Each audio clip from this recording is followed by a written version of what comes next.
ഇതിൽ കേസിൽ പ്രോസിക്യൂഷൻ വീഴ്ച പറ്റിയിട്ടില്ല എന്ന് പറയുന്നത് ശരിയാണ്. എന്ന് പറഞ്ഞാൽ 1 മുതൽ 6 വരെ ശരി.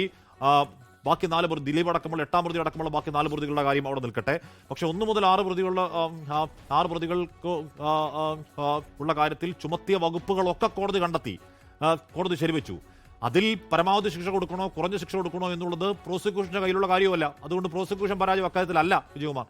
ഇവിടെ പ്രോസിക്യൂഷൻ ഒരു ഘട്ടത്തിലും പരാജയപ്പെട്ടിട്ടില്ല ഹാഷ്മി. കാരണം 1-ാം പ്രതി പൾസർ സുനി ഉൾപ്പെടെ 6-ാം പ്രതി പ്രദീപ് വരെയുള്ള മുഴുവൻ പ്രതികളുടെയും കാര്യത്തിൽ ഈ 376D എന്ന് പറയുന്ന ഇതിലേറ്റവും പ്രധാനപ്പെട്ട വകുപ്പ് കൂട്ടബലാത്സംഗം, അതുപോലെ ക്രിമിനൽ നിയമത്തിലെ 120B ക്രിമിനൽ ഗൂഢാലോചന, ഈ രണ്ടും സംശയാതീതമായി തെളിയിക്കപ്പെട്ടിട്ടുണ്ട്. പക്ഷേ ഇവിടെ ആ രണ്ട് വകുപ്പുകൾക്കും പരമാവധി ജീവപര്യന്തം നൽകാവുന്നതാണ്. ഈ 2 വകുപ്പുകൾക്ക് നൽകാവുന്ന പരമാവധി ശിക്ഷ അവിടെ നിലനിൽക്കെ ആ 2 വകുപ്പുകൾക്കും ചേർത്ത് നൽകാവുന്ന ഏറ്റവും കുറഞ്ഞ ശിക്ഷ നൽകിയിരിക്കുകയാണ്. അതിന് കോടതി മുന്നോട്ട് വയ്ക്കുന്ന ന്യായവാദങ്ങളാണ് ഇവിടെ വേറൊരു തരത്തിൽ ചർച്ചയാകാൻ പോകുന്നത്. അവരുടെ കുടുംബ പശ്ചാത്തലം അടക്കം, പ്രായമടക്കം, ഈ കുറ്റവാളികൾ അവർ നവീകരണത്തിന് വിധേയരായ സൊസൈറ്റിയുടെ ഭാഗമാകും.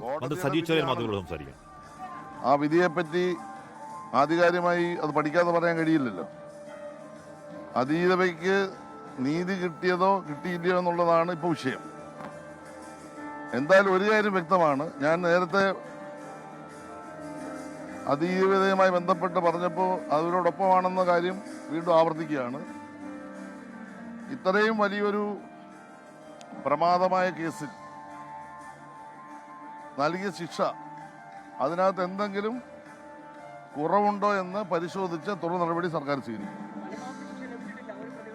പരമാവധി ശിക്ഷ ലഭിച്ചില്ലെന്നുള്ളത് കൊണ്ടാണ് അത് സംബന്ധിച്ച് പഠിച്ച് തുടർ നടപടി സ്വീകരിക്കുന്നത് ഞാൻ പറഞ്ഞു. അല്ല, പ്രോസിക്യൂഷന് വീഴ്ച വന്നില്ലല്ലോ. കാരണം 6 പ്രതികൾ കുറ്റക്കാരാണെന്നും ഗുരുതരമായ കുറ്റം അവർ ചെയ്തെന്നും കൃത്യമായ എവിഡൻസ് ഉണ്ടെന്നും ആദ്യം തന്നെ കോടതി പറഞ്ഞല്ലോ. അപ്പം അതിനകത്ത് കുറ്റമില്ല, പ്രോസിക്യൂഷൻ ചെയ്യേണ്ട കാര്യം ചെയ്തു. എന്നാൽ എന്തുകൊണ്ടാണ് പരമാവധി ശിക്ഷ കിട്ടാഞ്ഞത് എന്നതിനെ സംബന്ധിച്ചാണ് നമുക്ക് സംശയം. അപ്പോൾ സ്വാഭാവികമായിട്ടും കോടതിയുടെ വിധിയാണ്. ആ കോടതിയുടെ വിധി സംബന്ധിച്ച് പരിശോധിക്കാതെ പഠിക്കാതെ ഒരു അഭിപ്രായം ആധികാരികമായിട്ട് പറയാൻ കഴിയില്ല.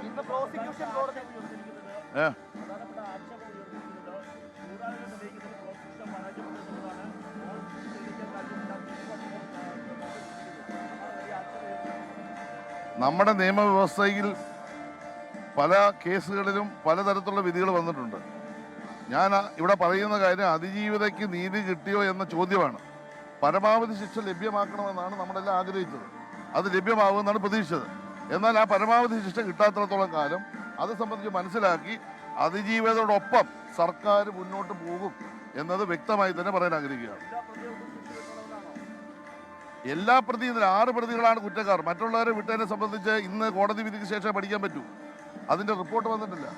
ഗൂഢാലോചന ഉണ്ടെന്നാണല്ലോ വന്നിരിക്കുന്നത്. ഗൂഢാലോചനയിൽ പങ്കാളികളായവർ ആരൊക്കെയെന്നുള്ളത് വ്യക്തമാക്കണമെന്നാണല്ലോ കോടതി പറഞ്ഞിട്ടുള്ളത്. അത് സംബന്ധിച്ചിടത്തോളം തുടർ നടപടി സ്വീകരിക്കുമെന്ന് പറഞ്ഞു കഴിഞ്ഞാൽ അപ്പീൽ പോകും. അപ്പോൾ ആവശ്യമായ എവിഡൻസുകൾ കണ്ടെത്താൻ ശ്രമിക്കും.